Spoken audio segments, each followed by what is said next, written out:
warnings that have since expired. One was for Multnomah County, the other was for Clark County. I want to get to the radar. This is what we're picking up right now. You can kind of see some of those heavier cells moving really up and down the I-5 corridor and throughout much of the metro area, already picking up some lightning strikes. And this is what we're going to be seeing throughout much of the metro area.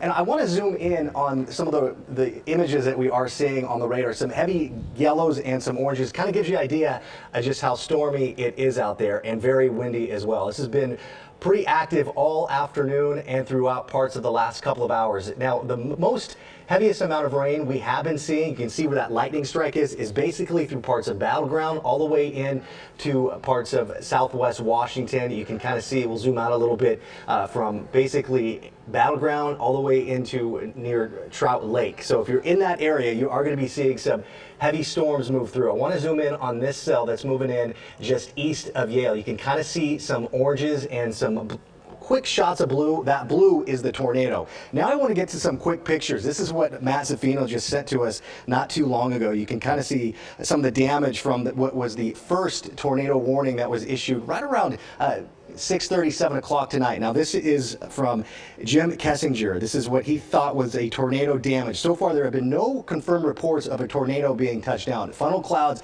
I did speak with the National Weather Service. Yeah, they believe there are 2 funnel clouds that moved through here in the last couple of hours. They actually are going to be going out to that farm tomorrow morning to survey the damage, to really get an idea how much damage was done, and if so, if it was a tornado that touched down. And this was at Plumber's Pumpkin Patch on Old Cornelius Pass Road in northwest Portland. Again, this happened earlier this afternoon, early part of the evening, and then of course right around about 7:30, 7:45 there was another tornado warning issued through parts of Clark County.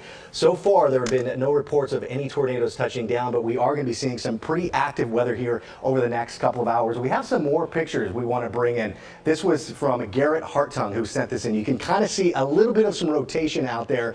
I know it's a little bit of some dark video. This was just about the time sunset was taking place, so basically about 7:30, 7:45 tonight. A little bit of some rotation, and we're seeing a lot of these images come through.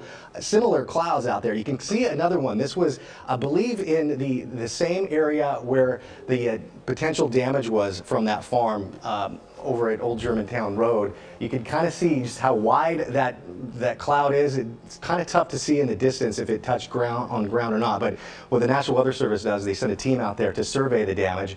And here's another one, a very ominous clouds looking out in the distance. This is from Robin McDermott. I believe this one, again, was throughout parts of Hillsborough, maybe near the Bethany area, but as we come back out here and look at the radar, you can kind of see near southwest French Prairie Road through parts of Washington and Clackamas County, you're starting to see some heavier cells. And this is going to be pretty active, not just tonight, but into tomorrow and Tuesday. And we're going to be bringing you the latest reports here the next couple of hours. We have a new show at 10 o'clock and at 11. We'll bring you the latest and this very active weather that is going to continue here the next couple of hours.